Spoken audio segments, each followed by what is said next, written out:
남자 우리 강현욱 교무님 모시고 주간 브리핑 듣도록 하겠습니다. 박수가 어떻게 크게. 네, 반갑습니다. 평화로 인사드리겠습니다. 네, 그 영대 팀장이 소성리의 아이돌, 저는 소성리의 반달곰 정도 해주시면 좋을 것 같습니다. 예, 오늘 제가 왜 뭐라고요? 뭐? 진짜공. 예, 여기까지만 받겠습니다. 예. 제가 오늘 교무님들이 많이 오시다 보니까 뭔가 이렇게 뒷배가 생긴 것처럼 이렇게 든든하고 좋네요. 아직 공부가 덜 돼서. 예. 여러분들, 우리 주민분들께서도 굉장히 든든하시죠? 예. 우리 교무님들, 우리 교도님들 언제나 이곳에 무슨 일이 있을 때 이렇게 한달음에 달려오실 겁니다. 예, 브리핑 바로 시작하도록 하겠습니다. 지난 6월 12일 유럽 순방을 하던 문재인 대통령이 노르웨이 오슬로에서 새 평화 비전을 발표하는 오슬로 선언이라는 것을 발표했습니다. 이번 선언에서는 어떤 새로운 대북 정책을 이야기하기보다는 2018년부터 쌓아온 남북미 간의 어떠한 대화의 모드를 다시 한번 재개할 수 있도록 하는 그러한 것을 다시 한번 재개하는 그러한 다짐을 하는 선언이었다라고 볼 수 있습니다.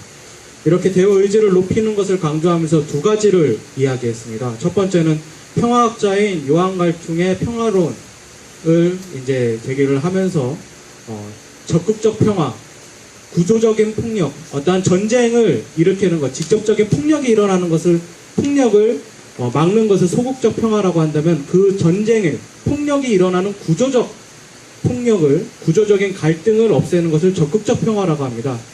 이 적극적인 평화를 이룩해 가겠다라고 이야기를 했습니다.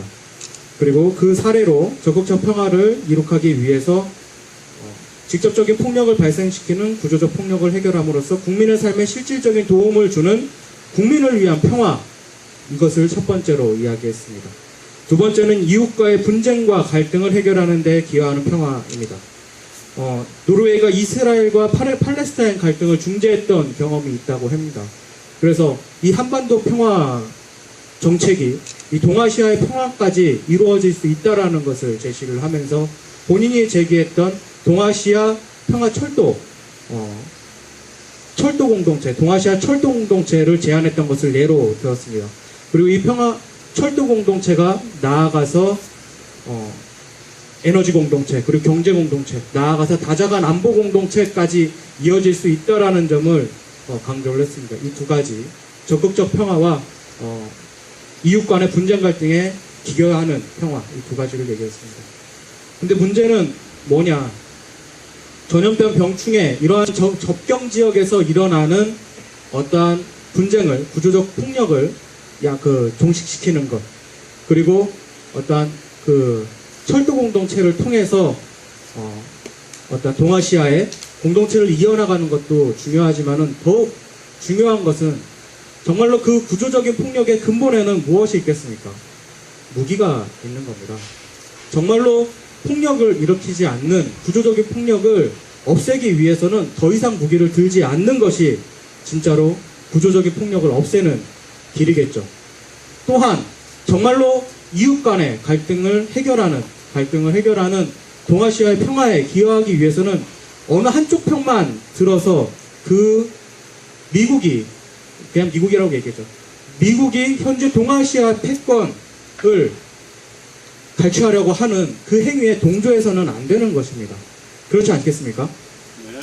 그 동아시아 패권의 핵심에 바로 미국 MD가 있고 그 미국 MD의 핵심 무기 체계가 사드입니다. 즉, 무기를 더 이상 들지 않는 것이 정말로 적극적 평화로 가는 길이죠.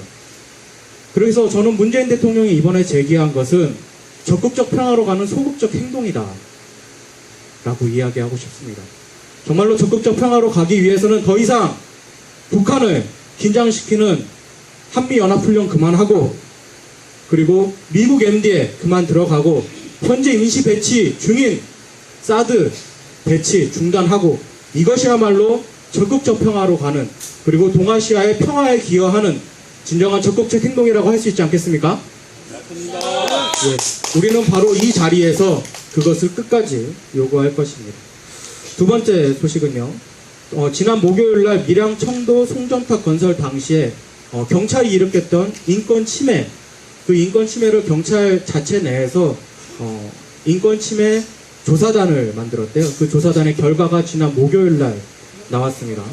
조사단에서는 공사 강행 및 완공을 위해 농성장 철거 및 행정 대집행 등을 하는 과정에서 경찰이 투입되어 반대 주민 등에 대한 불법 사찰, 특별 관리, 회유 등으로 부당하게 공권력을 행사하여 주민 간의 갈등을 가중시키고 송전탑 공사 반대를 막기 위해 과도한 공권력을 투입해서 인권을 침해한 사실에 대해서 인정을 했습니다.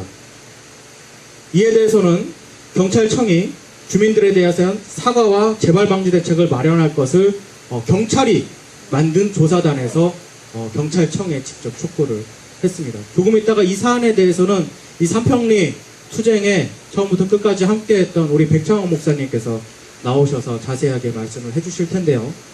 사실 이번에 조사 결과를 한번 나중에 기회가 된다면 보신다면, 나중에 제가 공유도 한번 하겠습니다. 보신다면 기시감이 들 겁니다.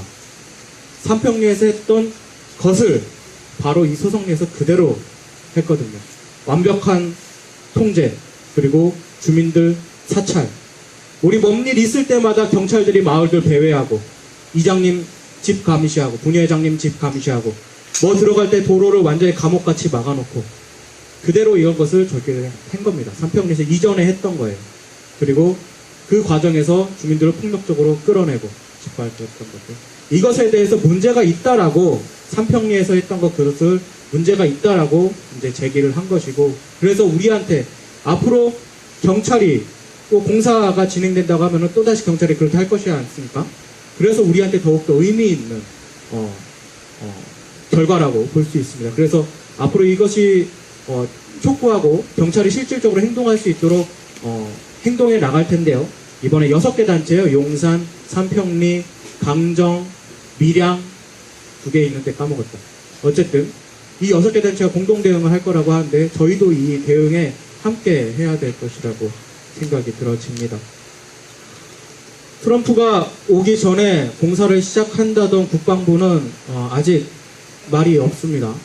그러나 긴장감을 늦출 수 없는 것은 지난 남북정상회담, 역사적인 남북정상회담 바로 5일 전에 얘네들이 공사를 시작했어요.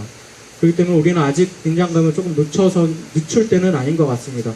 저희가 국방부의 움직임을 사드철의 평화위에서 면밀하게 지켜보고 있습니다. 그리고 그러한 움직임이 나타날 때 여러분들에게 바로 말씀을 드리도록 하겠습니다. 이상 마치겠습니다. 다시 한번 사드라고! 다시 한번 구독기를 열어가겠습니다. 구독기를!